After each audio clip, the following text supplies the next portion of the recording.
my goodness, folks. I've been covering royal drama for years, but what I'm about to share with you today has left me absolutely speechless. Prince Harry, the man who walked away from royal duties claiming he wanted independence and privacy, has just been humiliated after making one of the most outrageous demands we've ever seen from a former working royal.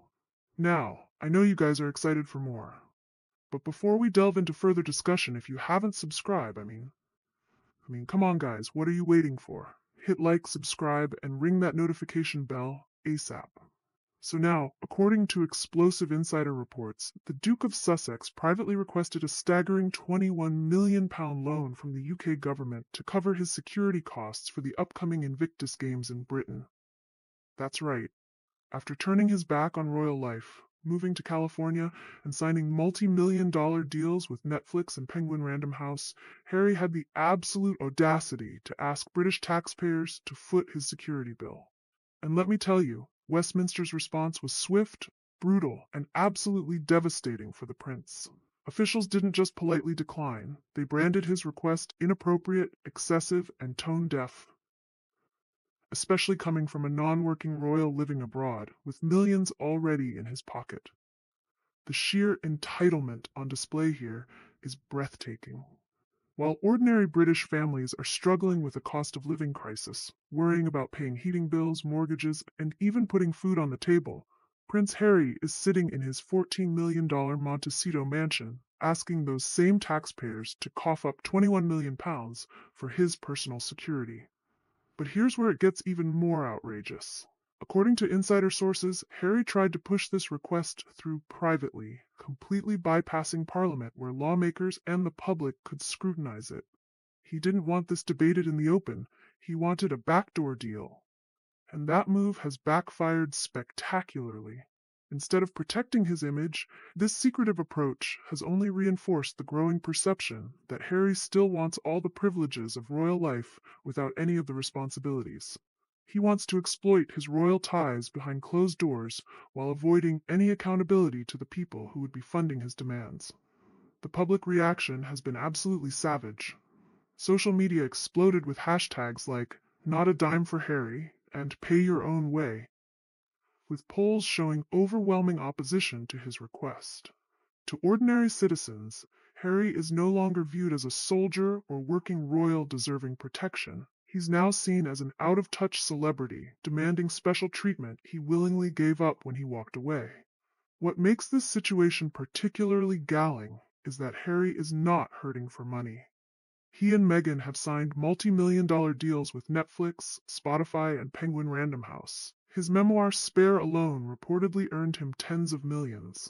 For him to demand a £21 million loan from struggling taxpayers while enjoying a lavish lifestyle in California doesn't just look bad, it's the final nail in his credibility coffin. And if you thought that was bad, it gets even worse. According to palace insiders, Harry didn't just ask for money. He tied this request to the prospect of a public reunion with King Charles and Prince William during the Invictus Games. The implication was crystal clear. Give me the security loan, and I'll show up with the royal family for a photo op that would boost the monarchy's image. Prince William was reportedly furious when he learned of this proposition, seeing it as nothing short of emotional blackmail. What Harry framed as diplomacy, his brother interpreted as a cheap PR stunt designed to rehabilitate Harry's image at the monarchy's expense. This manipulative maneuver has only deepened the already cavernous divide between Harry and his family. Sources close to King Charles and William reveal they view Harry's demand as definitive proof that he still expects royal perks without royal responsibility. The palace, which was once willing to smooth over cracks for the sake of public appearances, is now described as ice cold toward the Duke of Sussex. For the monarchy, Harry's £21 million request wasn't just a misstep, it was the final confirmation that he has absolutely no intention of living with the consequences of his choices. He wants independence when it suits him and royal privilege when it doesn't. Perhaps the most tragic casualty in all this drama is the Invictus Games itself, the very cause Harry claims to champion. Without government funding for security, the event now faces soaring costs and potential reputational damage. What was supposed to be a celebration of wounded veterans' resilience has been tainted by Harry's personal demands and family drama. Instead of headlines about courage and recovery, the Invictus Games are now trending because of Harry's humiliation. Sponsors and veterans themselves are reportedly concerned that the Games are becoming less about service and more about the Duke's personal grievances. It's an absolute disaster for the very cause he claims to hold dear. Westminster insiders have been brutally frank about the situation. Harry wanted independence. He left the UK. He chose to step down as a working royal. That choice comes with consequences, and one of them is paying his own way. As one official bluntly put it, he made his choices. He can live with them. It's a stark reminder that Harry can no longer run back to the palace or the state when his independence becomes inconvenient or expensive. This rejection marks a symbolic end to Harry's royal privileges. He is no longer seen as a prince in need of protection.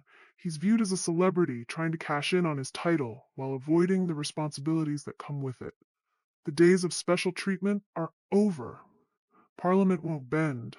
The government won't pay. The palace won't rescue him. And the public won't support him.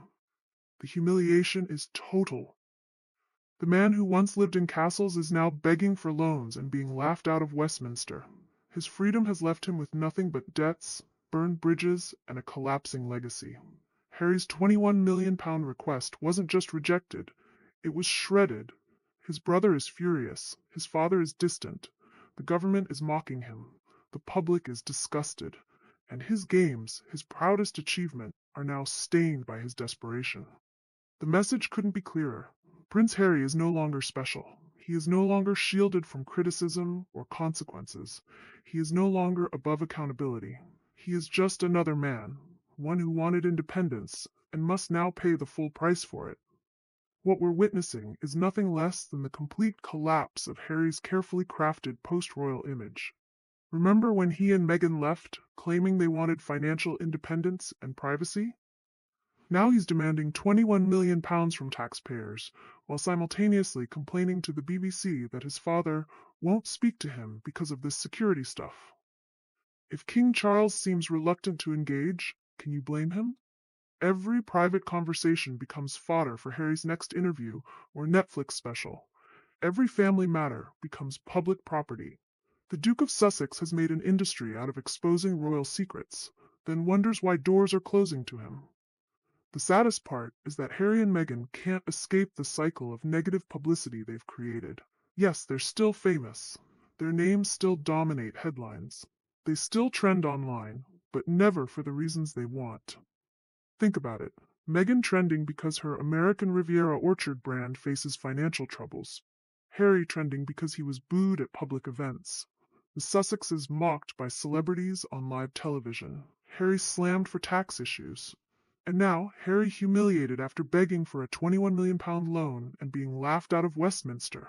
This isn't the fame they dreamed of. This is infamy. They don't command respect, they generate ridicule. They don't inspire admiration, they spark memes and hashtags. They don't build legacies, they burn credibility. And with every scandal, they chip away at what little dignity they have left. Harry wanted independence, but now independence means bills he can't pay and privileges he can't demand. Meghan wanted Hollywood royalty status, but now Hollywood sees her as a PR liability. Together, they're not viewed as leaders or innovators. They're seen as a cautionary tale of what happens when entitlement meets reality. That's why Harry's £21 million humiliation matters so much. It's not just about one ridiculous request. It's about a pattern of entitlement, arrogance, and desperation playing out on the world stage.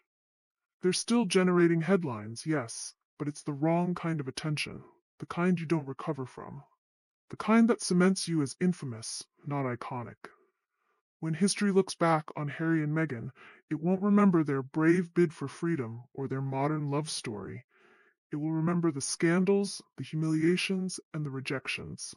And this £21 million debacle may well go down as the moment when Harry's sense of entitlement was finally exposed for the world to see. The question now is, where does Harry go from here? His bridges with the palace are burned. The government won't fund him. The public has turned against him. and his own pet project, the Invictus Games, is suffering from his personal drama. Has he finally hit rock bottom, or are there even greater humiliations waiting around the corner? One thing is certain, for a man who claimed to want privacy and independence, Prince Harry has achieved neither. Instead, he's trapped in a prison of his own making. Too famous to disappear, too controversial to be embraced, and too proud to admit he might have made a terrible mistake in walking away from everything and everyone who once supported him.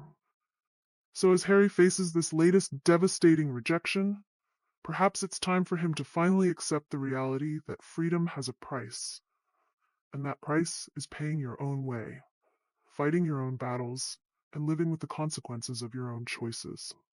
Because, as the UK government has made abundantly clear, £21 million clear, those choices are his alone to bear. Ta-ta and bye for now.